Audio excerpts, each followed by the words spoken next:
Sejam bem-vindos a mais um LusaCast, o nosso podcast sobre empreendedorismo, gestão, histórias que inspiram e ideias que conectam. Hoje eu tenho comigo um convidado super especial, que já rodou o Brasil e o mundo, e o último trabalho foi como CEO do aeroporto de Belo Horizonte, Marcos Brandão. Marcos, obrigado pela sua presença, é uma honra ter você aqui. Obrigado você, obrigado pelo convite. De nada. Marcos, eu queria começar falando de uma coisa essencial. De quem era você antes de tudo acontecer. Eu sei que eu fui super resumida na sua história, porque você tem uma trajetória muito longa e cheia de conteúdo, e cheia de histórias para contar, e muita coisa sobre gestão, sobre liderança, sobre líderes escondidos, que é o nosso grande tema aqui. Mas eu queria voltar no tempo e queria que o Marcos contasse pra gente quem era você antes de tudo isso acontecer. Tá bem. Você começa com uma pergunta difícil. É, né? Então vamos lá. Eu sou casado, Priscila, há 25 anos. Tenho uma filha de 22 anos, que inclusive trabalha comigo, está comigo no escritório, que é uma experiência super bacana, enfim. Mas eu me considero privilegiado da forma como a minha carreira foi iniciada. Aos 14 anos eu tive a oportunidade de fazer um curso de mecânica geral, numa escola do Senai, em Santo André, no estado de São Paulo. E a escola Senai, ela tem uma característica que é muito interessante, que é assim, se você perguntar, Marcos, o que você lembra sobre o seu aprendizado de mecânica? Eu não lembro nada. Mas, se você me falar, Marcos, o que é que você trouxe deste curso e que eu posso te dizer que eu utilizo esse aprendizado até os dias de hoje? Agir com integridade. Boa. Honrar os compromissos assumidos. E tem um terceiro aspecto que eles falavam muito no Senai, assim, eu acho que durante os 2 anos eu ouvi isso todo dia, é que não existe atalhos. Ou seja, a gente tem que percorrer o caminho é duro, é difícil, é complexo, mas tem que ser percorrido. Então, acho que esses 3 temas, né, integridade, honrar os compromissos e que não existe atalhos, é uma lição que eu trago lá de trás. Em seguida, eu faço um curso técnico em administração, que essa é uma história legal. Qualquer dia eu vou te contar os detalhes. O curso técnico em administração foi para contrariar o meu pai, que exigiu que eu fizesse o curso de mecânica no Senai. Então, eu faço o curso de administração, mas... Só para contrariar. Só para contrariar. Mas também, né, o curso de administração e o curso, esses 2 anos de Senai, Priscila, eles trouxeram para mim, acho que a base de toda a minha formação profissional. Porque assim, ao final do dia, quando nós falamos de liderança, nós falamos de gestão, né, de desenvolvimento de pessoas, o princípio, né, são os valores. Eu acho que tudo começa aí. E eu tive a felicidade de ter essas 2 boas escolas, foi o Senai e o meu curso técnico. Você falou aí de não existe atalhos. Correto. Como é que você vê isso hoje, nessas lideranças novas que você tem tido contato, que você tem trabalhado através da sua consultoria? O atalho hoje é mais comum do que a gente via antigamente. E eu também sou dessas de que... Concordo e sou o exemplo vivo de que não existe atalhos. Mas como é que você vê isso hoje com esse mundo rápido, dinâmico, que era hoje já não é mais amanhã? E as pessoas entenderem dessa importância de que, de fato, não existe atalho. Priscila, eu sou um pouco, assim, cético com este assunto. Porque, assim, existe essa percepção, né? Que todos nós, assim, as consultorias que eu faço, a gente discute muito que hoje as pessoas têm pressa, que tem que acontecer rápido. Eu acho que é uma verdade, mas eu também acredito que tem um pouco de folclore. Eu vou dizer por quê. Porque, por exemplo, eu tenho cliente que a idade média são 25, 26 anos. E esses profissionais, o que eles gostam é de desafio. Então, se a empresa tem desafio, eles estão bem. Quando a empresa ela é uma empresa assim, que não tem muito foco, muita estratégia, a dispersão é muito maior. Então, eu acho que assim, tem sim uma preocupação grande hoje, uma ansiedade grande do jovem, que ele quer cortar caminho, isso é uma realidade, é uma verdade. Mas existe também a compreensão nossa como líderes, como executivos, de saber lidar com esse pessoal. Esse pessoal está na nossa frente, está antenado, sabe de tecnologia, então precisa de desafio, precisa de complexidade. São as empresas que têm que dar essa complexidade. E a empresa, é a liderança executiva que tem que enxergar isso e trazer essa responsabilidade. Né? Então eu acho que tem os dois lados, tem essa parte do profissional realmente. Uma parte é mito e outra parte é a empresa que não sabe lidar com isso ainda. Eu acho. Trazer o desafio na cara desse profissional quer ser desafiado. Quer ser desafiado, é isso. Essa é a sensação que eu tenho dos clientes, né, com os profissionais que eu me relaciono. Boa. Marcos, me fala um pouquinho sobre esse mito da liderança visível. A liderança invisível e a liderança visível. Quando a gente fala de liderança, ainda existe aquela crença de que ela está sempre associada à visibilidade. Como é que você define um papel de um líder que atua por trás das cortinas? Boa pergunta. Eu acho que assim, primeiro, Priscila, eu acho que nós precisamos refletir sobre liderança. Eu acho que não é sinônimo de protagonismo público. Tá? Então, o que significa isso? Significa que muitas vezes, a depender do setor que você está e do negócio que você está, eu conheço líderes extraordinários que não têm nenhuma exposição pública. Porque é inerente ao negócio dele, é inerente a um setor que tem menos exposição. Então, eu acho que tem esse aspecto, né, de que a exposição, a percepção de um líder publicamente... Tem que ser o palco. Justamente, tem o seu momento, o seu palco e tem uma relação muito direta, Priscila, com o posicionamento da organização. Claro. Né? Se a organização é uma organização que precisa se posicionar publicamente, ninguém melhor do que o CEO para cumprir esse papel também.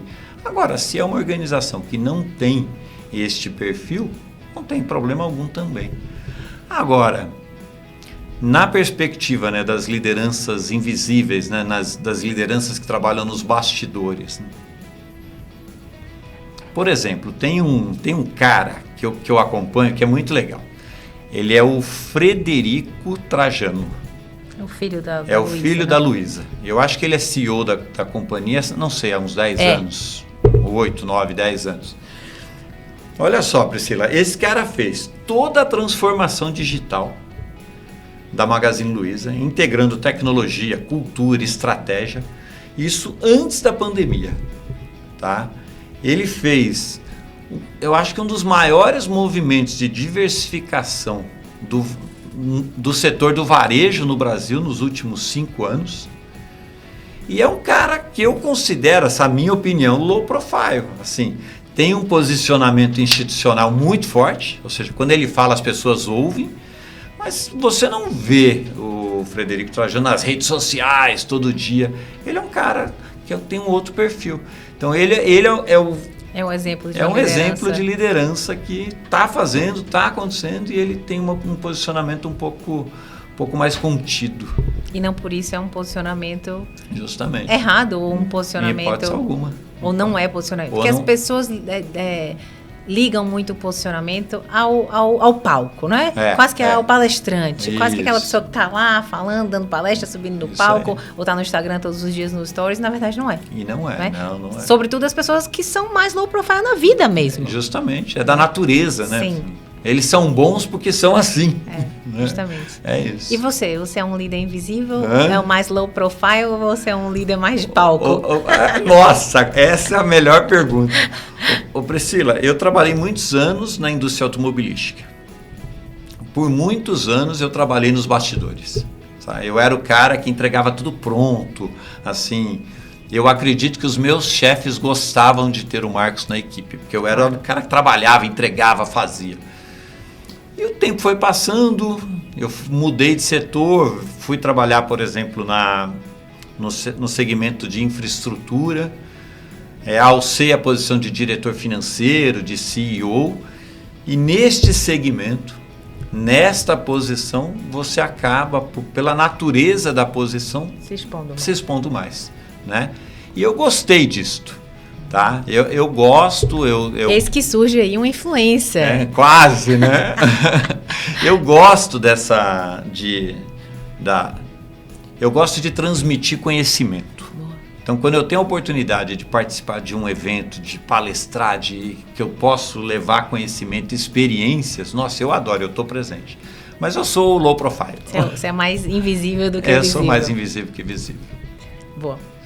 Marcos, e o impacto dessas lideranças que são completamente invisíveis no negócio? Ela nem sempre está no palco, como a gente disse.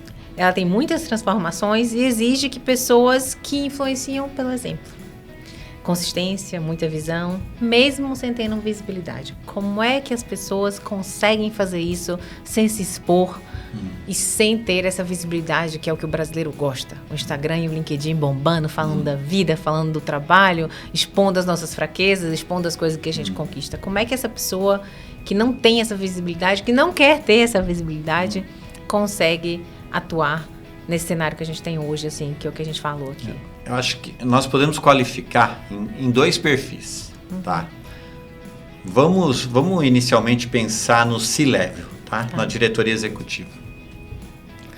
Eu acho que o exemplo do Frederico Trajano é um bom exemplo deste líder mais de bastidor e que está fazendo. Agora, tem um segundo que eu acho que é uma liderança que as empresas não conhecem. Tá? Então esse é um caso interessante. Marcos, liderança que a empresa não conhece. Essas lideranças não óbvias, né? Não óbvias, né? Então assim, tem muita gente, Priscila, fazendo transformação no ambiente de trabalho, fazendo melhorias de processos. Tem muita gente que gosta de trabalhar com os melhores, gosta de trabalhar com gente inteligente, provoca inovação. São profissionais, assim, eu acho que tem características tipo assim, muita disciplina, consistência no que faz, compromisso com a entrega, mas não se posicionam. Porque eles não querem. Porque não querem ou não sabem, eu tenho medo às vezes, estão escondidos, às vezes por medo, às vezes, será que se eu falar não vou ser mal interpretado? Então assim, eu tive a experiência de trabalhar com muita gente boa que estava escondido, esquecido, até que um dia numa reunião o cara falou, eu falei, quem é esse rapaz? E estava lá e ninguém sabia. E esse é um outro aspecto interessante. Porque esse tipo de líder, Priscila, isso é a minha experiência, tá? A minha experiência. Esse tipo de líder, muitas vezes, ele não é identificado pelos processos tradicionais de recursos humanos. E como é que a gente identifica esses líderes? Eu acho que é o papel da diretoria executiva. Do feeling. Do feeling, da sensibilidade, de falar, pô, esse cara falou um negócio. Vamos formar esse cara, traz ele mais para perto. E vou te dar um exemplo. Na minha época, nossa, parece que eu sou velho. Na minha época, Priscila, a gente olhava para um diretor executivo e a gente admirava. Então eu queria aprender, eu queria ser igual. E hoje mais, né? E isso eu acho que foi se perdendo, né? E foi se perdendo muito pela correria do dia a dia, pela pressão por resultado. Só que eu atribuo essa responsabilidade mais ao líder executivo experiente do que para as pessoas que estão chegando. Eu acho que o líder consciente, ele tem que ter sensibilidade para isso. Para olhar assim e falar, nossa, ali tem um talento. Entendeu? Então, eu acho que essa é uma provocação legal, porque às vezes a gente fica ali no processo de RH, avaliação 360, esse cara não sai numa avaliação, ele está invisível, ninguém fala dele. Como é que você descobre? Esse liderado invisível tem que ter a sorte de estar numa equipe de um líder que visualize esse liderado invisível. Não é? Esse líder invisível que está ali quietinho, mas que está ali entregando coisas magníficas, mas que ninguém vê, tem que ser visto por alguém. E esse alguém tem que ser um líder que consiga captar essas coisas dentro da equipe dele. Né? E aí nós estamos falando de sensibilidade, de olhar para as pessoas, né? Que a gente no dia a dia acaba esquecendo, pois né? Atropelado. A correria, atropelado, e tem que resgatar isso. Acho que o líder do futuro, o líder bom, tem que ter essa sensibilidade. Boa. E como é que você vê essa maturidade dessa gestão? Essa maturidade dessa liderança, Marcos, que a gente está falando que essa liderança tem que existir para conseguir reconhecer esses pequenos líderes invisíveis. A liderança, a gestão, o C-Level, já estão maduros o suficiente para ver isso, ok, a gente se atropela com o dia a dia, tem muita coisa correndo para um C-level tocar, e você está me dizendo que ele tem que olhar para esse líder que de repente é um estagiário ou um analista que acabou de entrar, mas que tem todas essas captações que a gente tão sonha numa equipe, né? Aquele cara que é empático, aquele cara que vê à frente, aquele cara que tem um espírito de dono, aquele cara que lidera sozinho, mas não é visto. Quais são as técnicas que você pode dizer para esse gestor? O meu amigo, vem aqui que eu vou te dar uma aula para você identificar esse líder invisível na sua equipe. Ô Priscila, é assim. Olha, eu vou te responder, né, com base na minha experiência e numa perspectiva também da diretoria executiva. Tá? Então vamos pensar o seguinte, eu acho que tem dois fatores aqui. Tem um fator que é o papel, a responsabilidade do C-level, desse diretor. E tem um segundo, que é a maturidade deste profissional. O papel, tá? E a maturidade. O papel e a maturidade. Duas coisas. Justamente. Eu acho que a maturidade está muito relacionado com a capacidade deste líder executivo de entender que ele tem a responsabilidade de, por exemplo, implementar a estratégia da companhia. Então, quanto mais maturidade executiva eu tenho, mais claro fica para mim que o meu papel é fazer a estratégia do negócio acontecer. Tá. Esse é um tema. Então, assim, a maturidade ela te ajuda a entender onde eu fico mais na operação, mais no tático, mais... Então, um líder com maturidade já bacana, ele sabe que o papel dele é fazer com que a estratégia da organização aconteça. Tá? Agora, vamos falar dos papéis, né? Um líder executivo, ele precisa ter presença executiva. Não tem jeito. Como que eu lidero 200 pessoas sem presença executiva? Ele tem que ser o guardião, Priscila, da estratégia do negócio. Sabe aquele cara que você está numa reunião, aí 3 pessoas começam a falar um assunto que não tem nada a ver e ele cai naquela conversa e estraga toda a reunião? Não. O guardião, ele fala, ei, bacana, mas volta aqui, ó. A estratégia, nós estamos falando disso, põe na agenda, nós vamos falar dele. Então ele tem essa sensibilidade. Uma outra responsabilidade que eu acho que é muito, mas muito crítica para um C-level é a capacidade de mobilizar as pessoas para compreenderem a estratégia do negócio. Então um líder, um C-level que não tem capacidade de mobilização, assim, ele não tem maturidade, tá? E por último, eu acho que esse é um tema assim dos mais críticos que eu encontro nas consultorias. O C-level, ele precisa ir lá, deixa eu ver como que eu coloco, ele precisa ter clareza e coesão estratégica entre os pares. O que significa isso?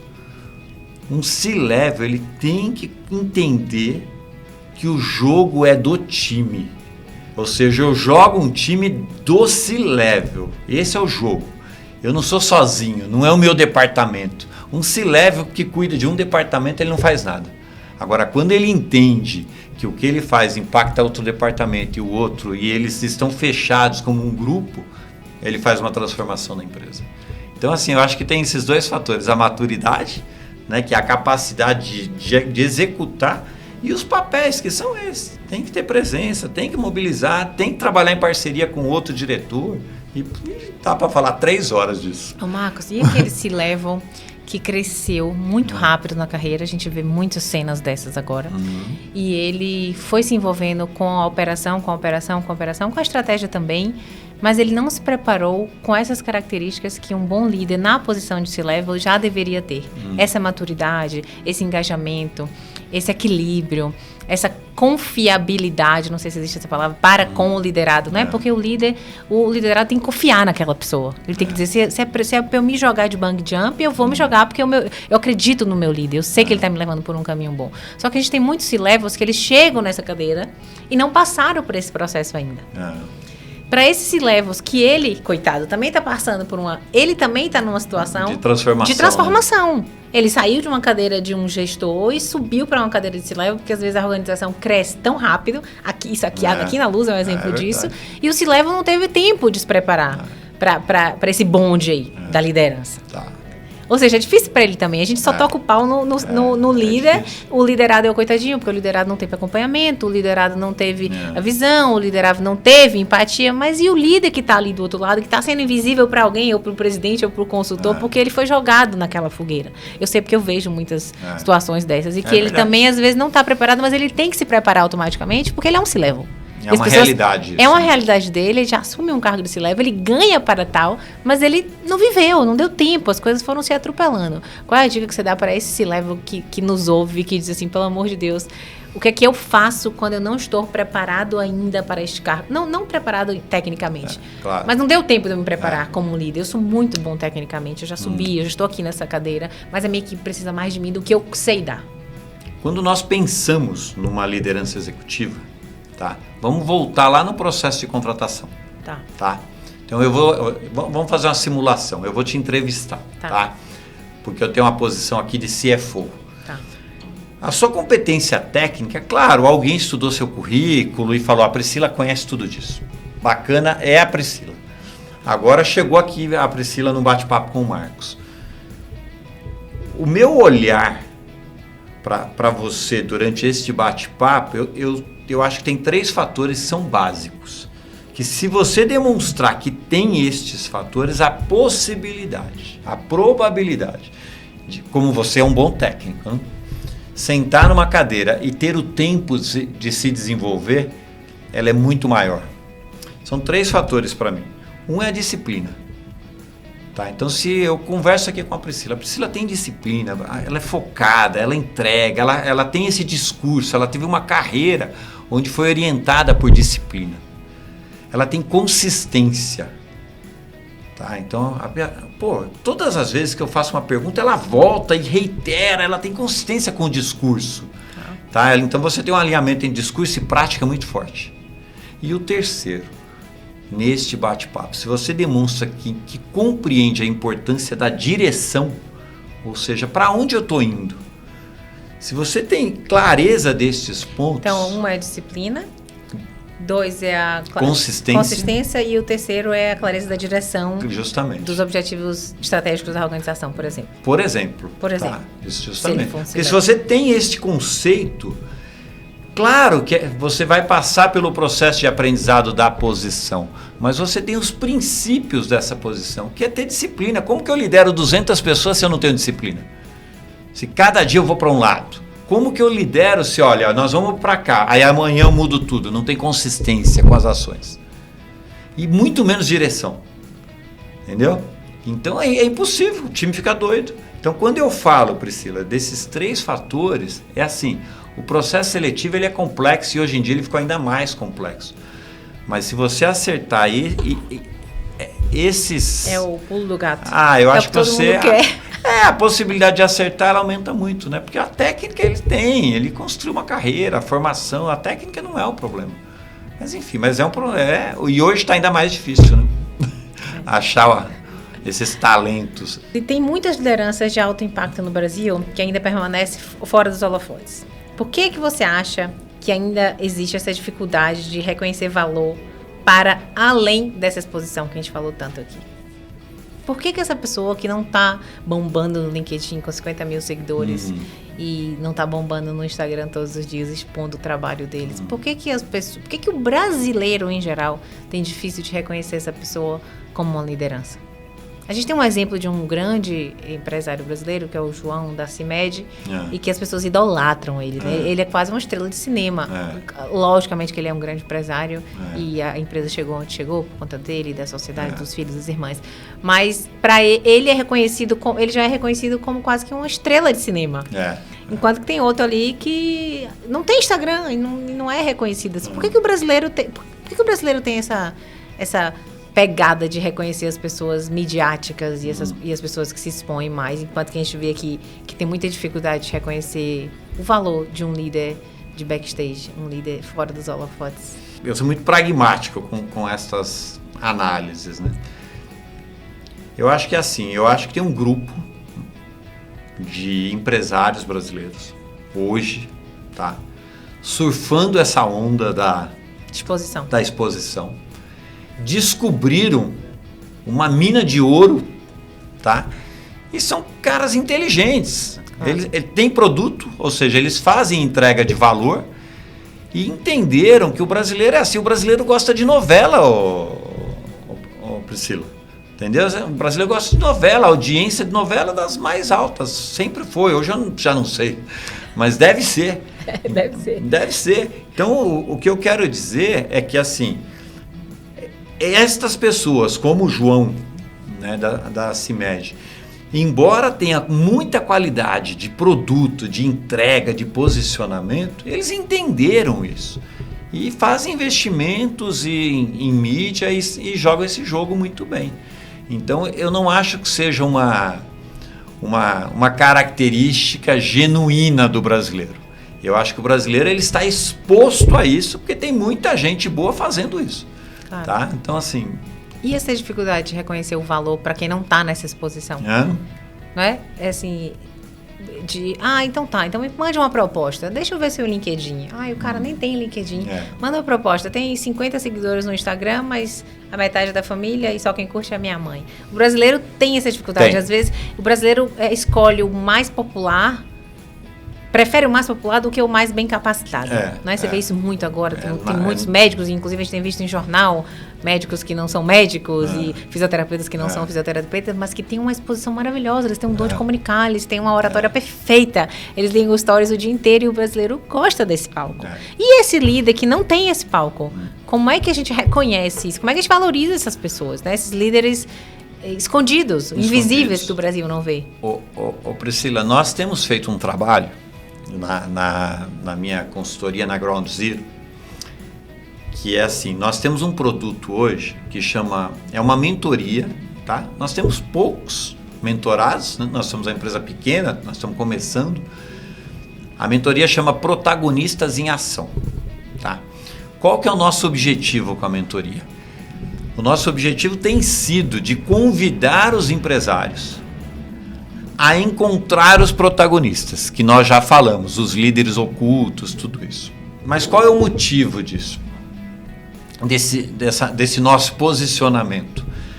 É para tentar, de alguma forma, colocar um pouco de luz em muita gente boa, que está fazendo muita coisa legal, mas que não tem espaço, tá? Porque não sabe fazer um posicionamento nas redes.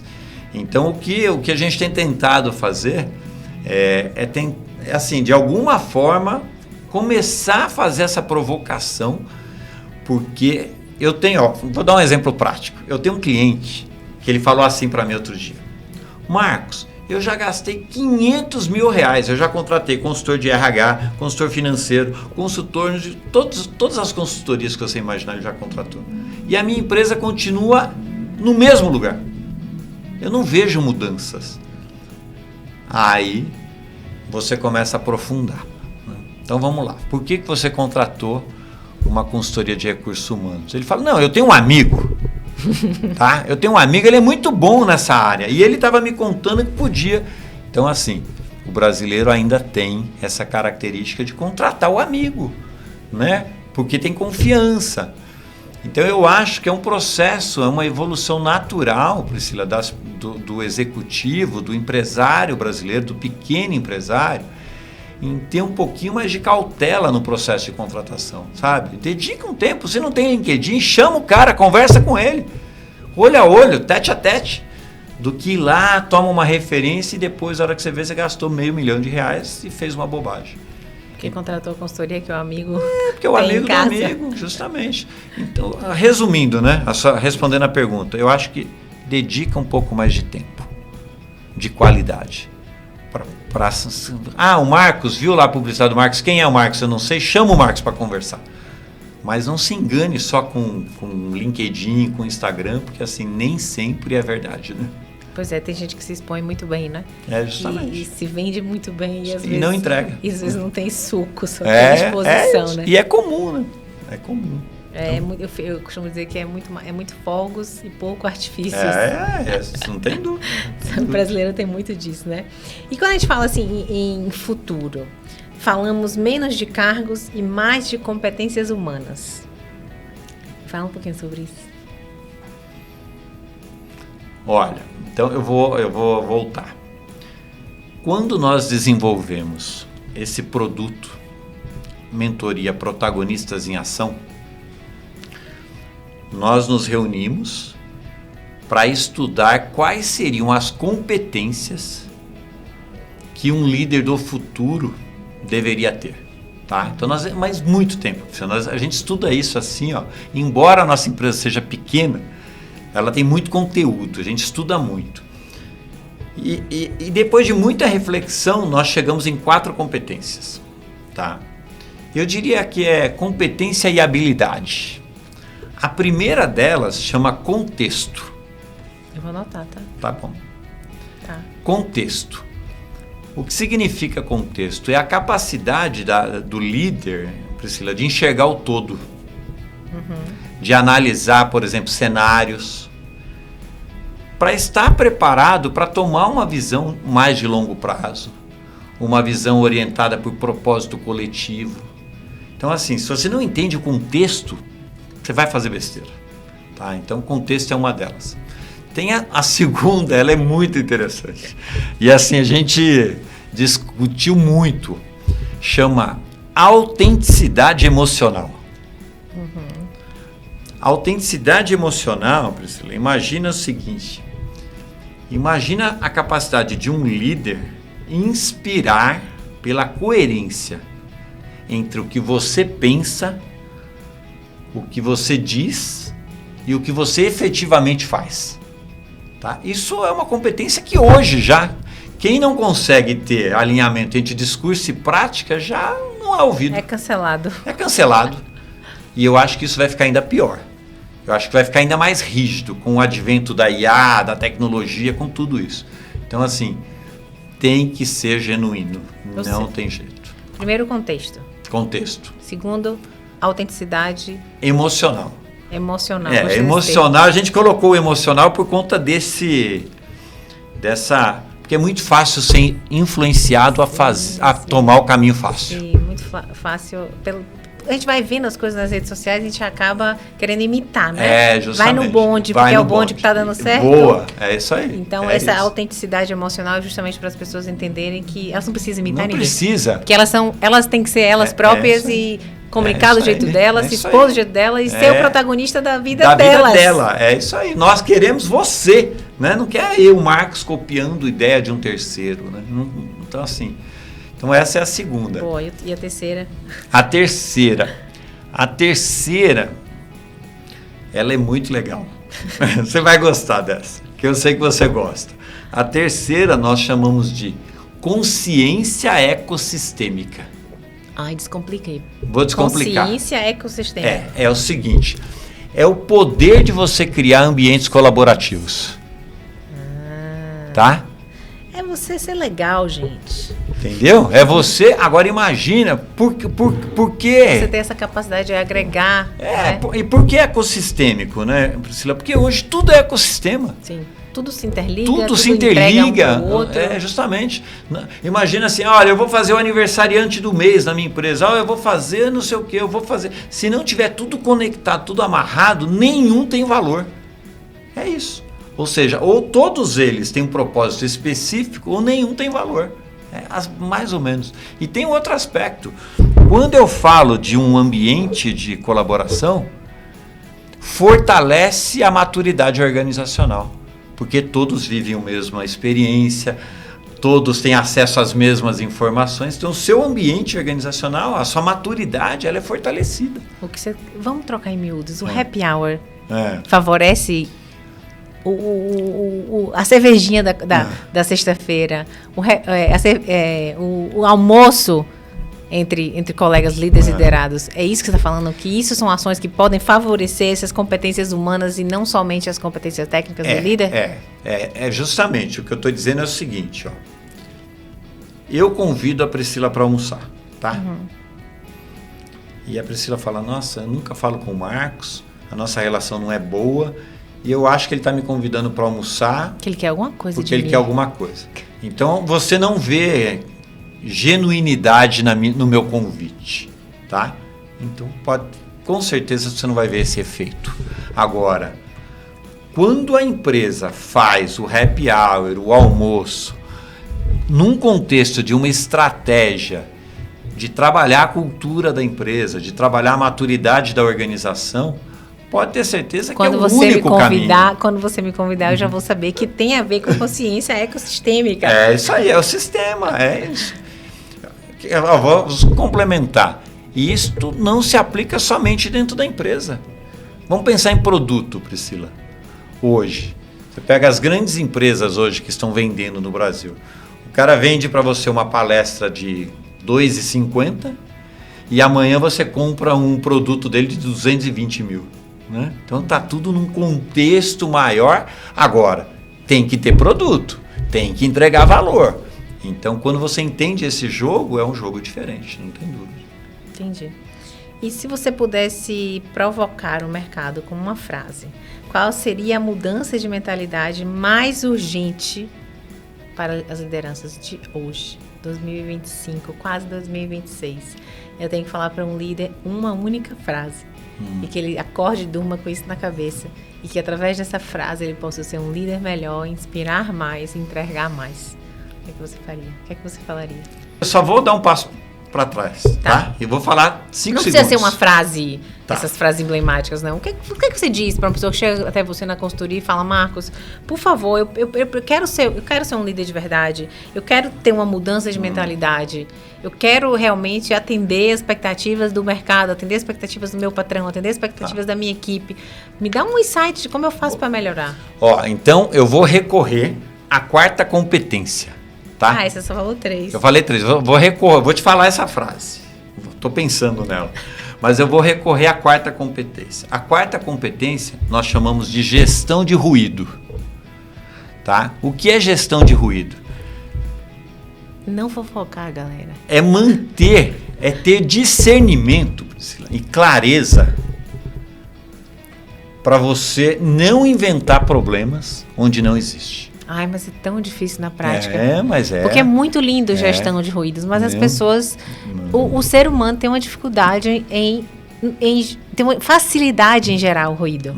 E parece que é muito, a pessoa pega num ruído e transforma num Deus nos acuda, muito fácil. Então essa gestão de ruído, eu amei você falar isso. Então a frase que eu diria pro seu líder é: meu amor, cuidado com as coisas que você faz, cuidado com a fofocaiada nos corredores da empresa, é isso? Priscila, para mim é assim, ó. Você concorda que nós estamos imersos em ruídos digitais? Também, tá? Sim.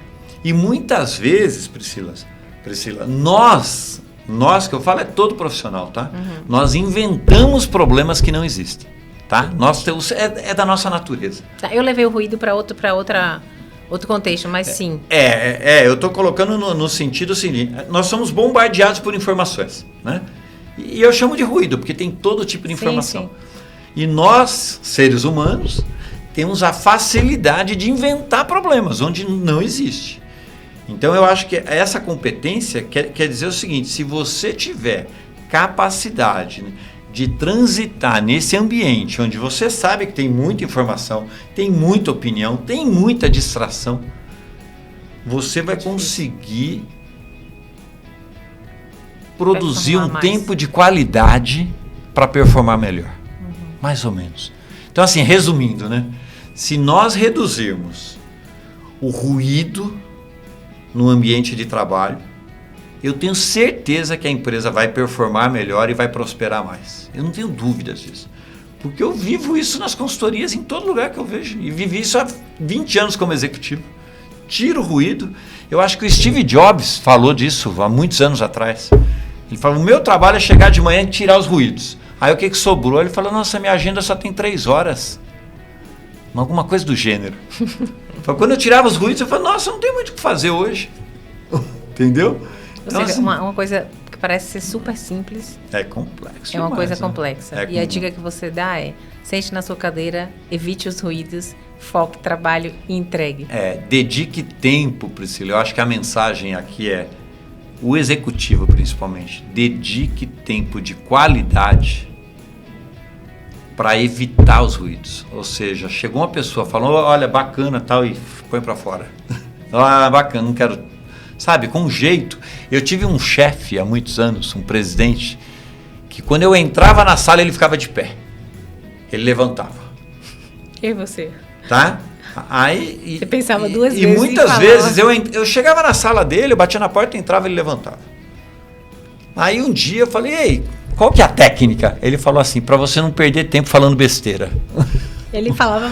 Entendeu? Porque quanto mais tempo eu te der, mais você vai trazer. Então, assim, tem que ser focado, não tem tempo para isso. Tem que ter foco. Mas você não acha também que às vezes a liderança, o liderado precisa...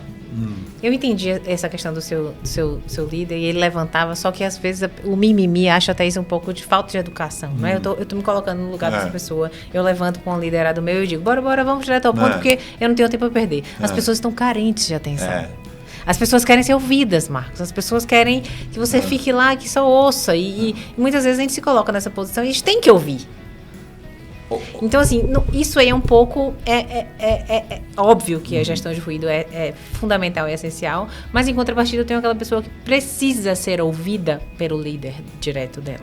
Precisa ter aquele momento... Acho que às vezes eu falo um momento de tapinha nas costas, só porque ela é ser humano. Ela não quer só essa praticidade, ela não quer só esse corte de ruídos. Quando eu falo em ruído, eu estou generalizando. Mas ela precisa desse tempo, que não é de qualidade para as questões estratégicas do dia a dia, eu preciso produzir, eu preciso fazer, mas que no fundo acaba por ser de qualidade porque ela quer ser cuidada. Como é que a gente aí separa esse tapinha nas costas, esse levantar da cadeira do seu chefe e essa atenção que esse liderado quer muitas vezes só para sentar ali, ouvir, dizer, olha, tá tudo bem, eu vou te direcionar, eu gosto de você, seu emprego tá aqui, os projetos estão aqui, conte comigo, um beijo, tchau. Priscila, é assim, eu vou trazer para você 2 exemplos, tá? Um dos lugares, eu fui executivo de uma empresa nos Estados Unidos, tá? Nos Estados Unidos não tem tapinha nas costas, não existe isso. É trabalho, tá? Tá assim, focado. Só que é um focado com muita responsabilidade, com muito relacionamento. Não é um bando de gente que tem que trabalhar. Não. Focado, orientado, boas conversas. Vamos discutir sobre essa xícara, sobre esse copo, nós vamos falar sobre isso. Uma orientação muito profissional. O brasileiro, ele gosta de atenção. É diferente. O brasileiro é da natureza do brasileiro. Ele gosta de atenção, né? Influenciado pela cultura, pela história, pelo motivo que for. E eu acho que a capacidade da liderança da empresa é ter discernimento para entender que tapinha nas costas não pode ser confundido com relacionamento profissional. Entendeu? Porque dentro da organização nós estamos aqui para entregar. Não significa que eu não vejo você. Eu acabei de dizer que nós temos que descobrir as lideranças. Mas isso se faz com profissionalismo, com relação séria, com projetos, com tempo de qualidade. Não é quando alguém entra na minha sala para reclamar do colega que eu paro o que eu estou fazendo para dar atenção porque hoje ele não está bem. Então eu acho que tem essa mística de separar os ambientes. Aqui dentro nós temos que ter muita responsabilidade, porque ao final, né, Priscila, a organização precisa existir, né? Tem que entregar, tem que pagar o salário de todo mundo. Tem que lucrar. Tem que lucrar. Então, assim, resumindo, né? Eu acho que a gente tem que profissionalizar mais as relações, tá? E quando eu faço... Quer ver uma característica que eu acompanhei muitos anos? Quando nós fazemos isso, sabe o que acontece? As pessoas começam a gostar de trabalhar com você. Porque elas falam, nossa, esse cara me ensina, eu aprendo com ele, eu tenho desafio. E muda. E eu passo a querer trabalhar com a Priscila, porque com a Priscila eu aprendo pra caramba. Cada vez que eu sento com a Priscila eu aprendo. Então ela começa a ter uma perspectiva agora de crescimento. Não é ir lá para bater papo porque a Priscila é a presidente da empresa. Entendeu? Mais ou menos vai por aí. Ou seja, que no fundo eles têm que entender que liderar é agir. É agir. Mesmo sem aplausos. É isso aí. Muitas vezes não dá tempo de ter aplausos por parte do líder direito. Não dá. Mesmo eles querendo o mimimi e o tapinha nas costas, não tem como. Enfim, acho que é por aí. Obrigada, Marcos. Olha, esse papo aqui rolaria muitas e muitas horas. Nosso tempo está acabando. Foi uma honra. Espero que tenhamos mais momentos como esse. E obrigada mais uma vez. Obrigado você. Obrigado, muito legal. Esse foi mais um LusaCast, o nosso podcast sobre empreendedorismo, gestão, histórias que inspiram e ideias que conectam. Espero por vocês no próximo episódio.